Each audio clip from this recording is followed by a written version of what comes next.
Well, hello everyone, and welcome to the release highlights for version 24.2 of the Google Ads API. If you've been following these events, I guess you know me already. I'm Matteo Tomazone. I'm a developer relations engineer, and I work on the Google Ads API team. Today I'm all alone. There is no Corey to help me out, but I guess we will find a way to get this done. So let me pull up my slides first. And here we go. So, as you know, I usually like to get started talking about our calendar. And as you know, version 24.2, which is the one that just came out yesterday, is a minor release, which means that it does not contain any breaking changes, but it is an additive feature. So there's only new features being added and nothing that was contained in previous release is being changed. But we'll see about that. So next up, the next version being released is going to be V25, which is due in July.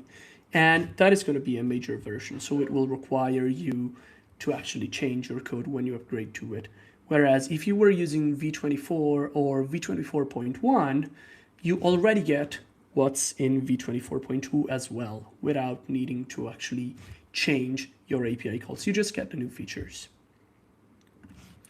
As usual, I also like to talk a bit about sunsets of previous API versions, and that's particularly interesting in this case because we just had an API version sunset, I think last week or the week before that, and that was for V20, which we actually sunset. So I guess if you were using V20, you are no longer able to do so by now.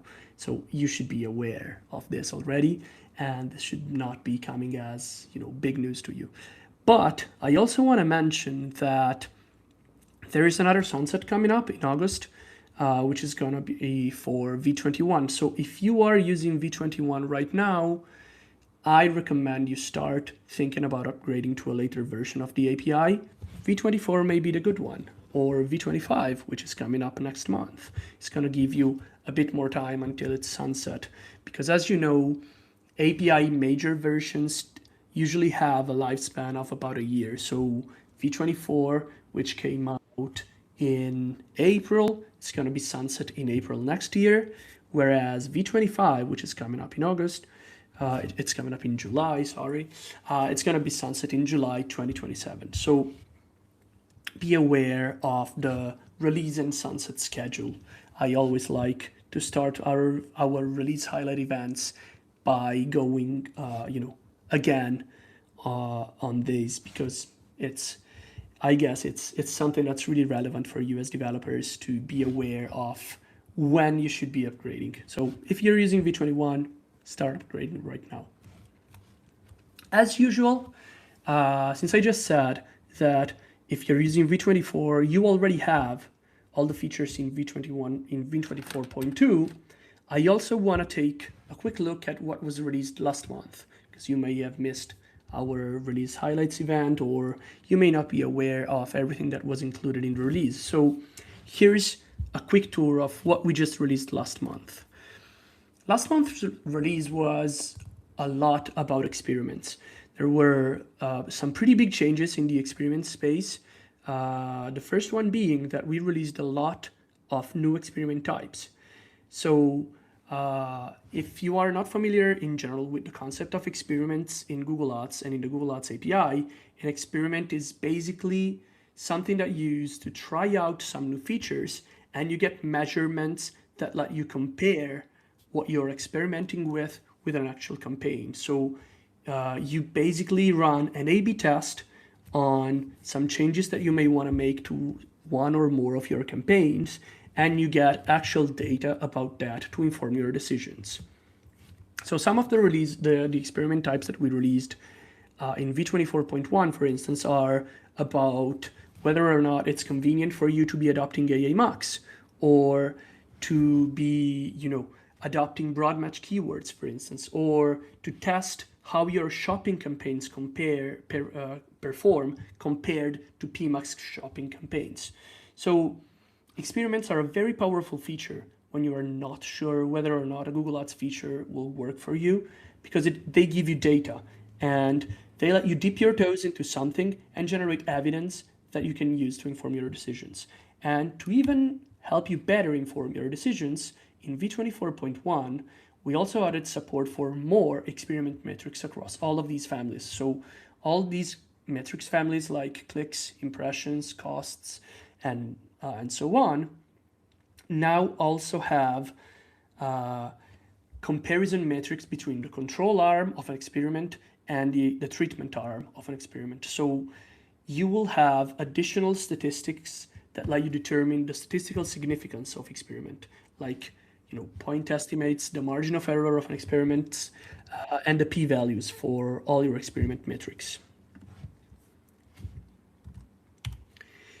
But V24.1 was not just about experiments.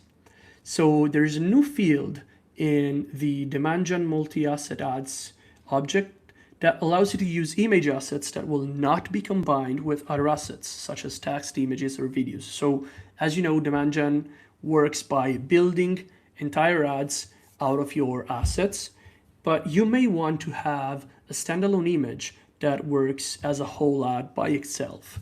So you can think of these as the classic display images field as kind of like the equivalent to traditional display ads, where the image itself is the whole ad and there's no composition between among your assets being made by Google Ads.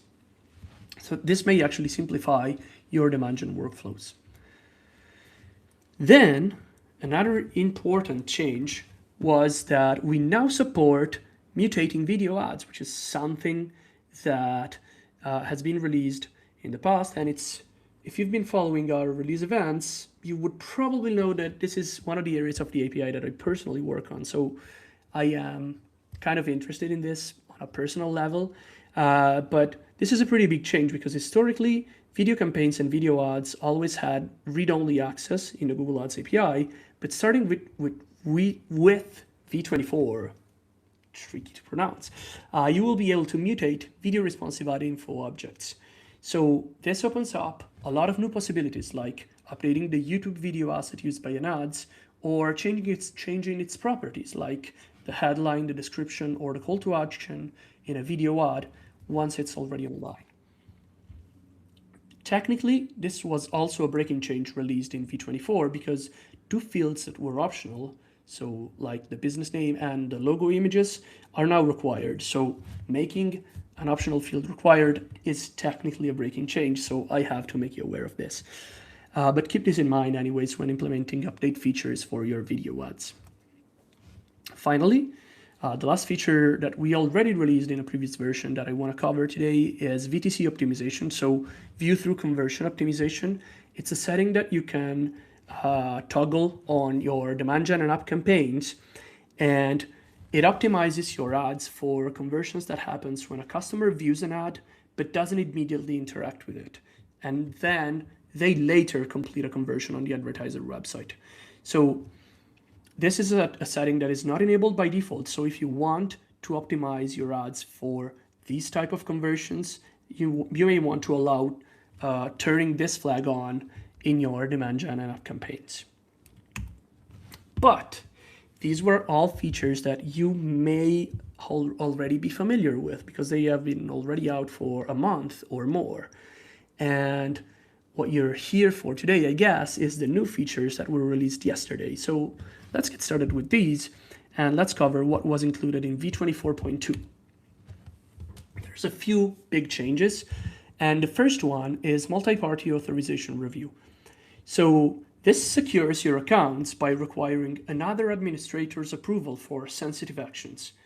A sensitive action may be, for instance, creating a new account or removing an existing user from an account or changing user roles.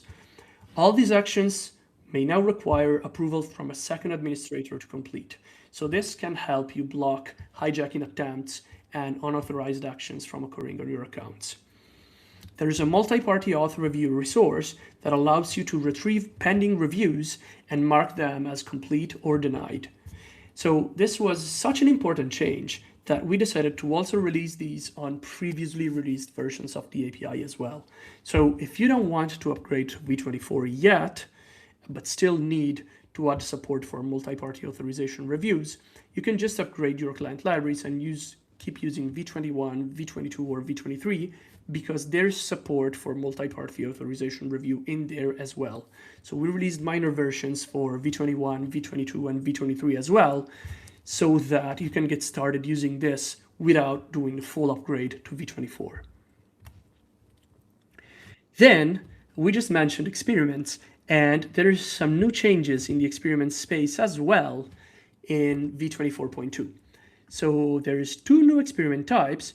One is called compare campaigns, and it's pretty interesting because it's actually a cross-campaign experiment.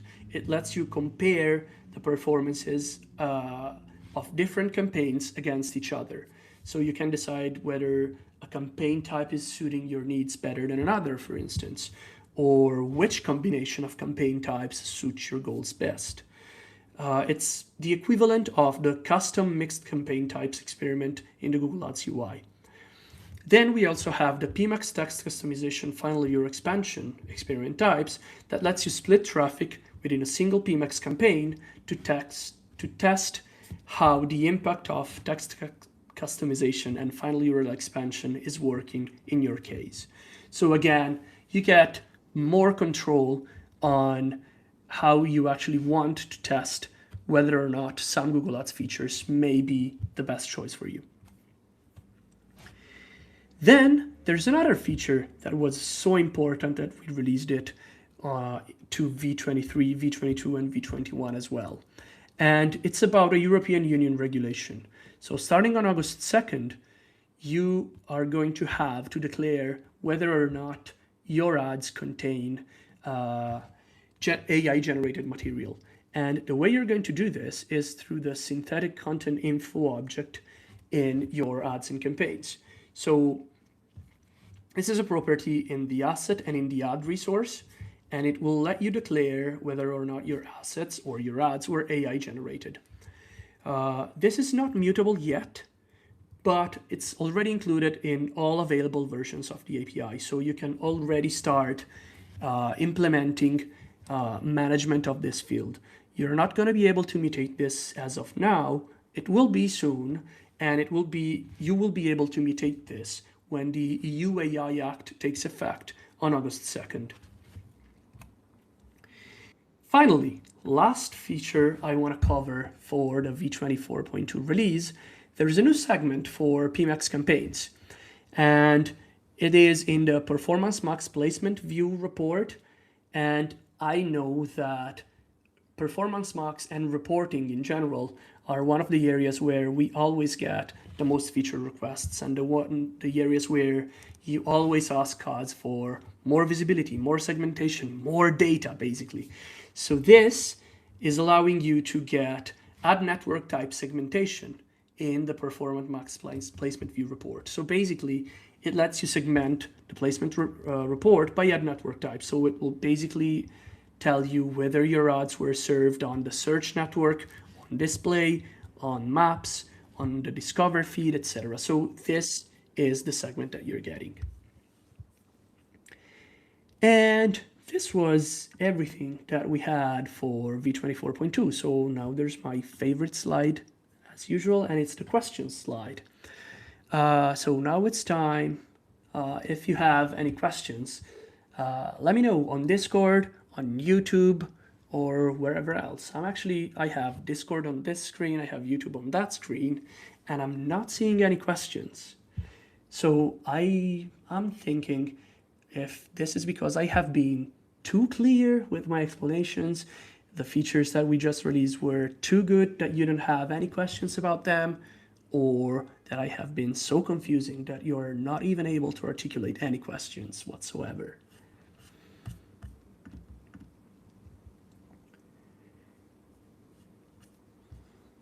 But, I have been waiting for some questions, but looks like there are no questions at all. and I will never know if it's because I've been too clear or not. Oh, but there is a question. It's about enhanced conversions from a web event on Discord. Is there a good document somewhere that describes fully what it needs to look like on our website? Enhanced conversions can be difficult to tell if they are working correctly. I agree with that, sir.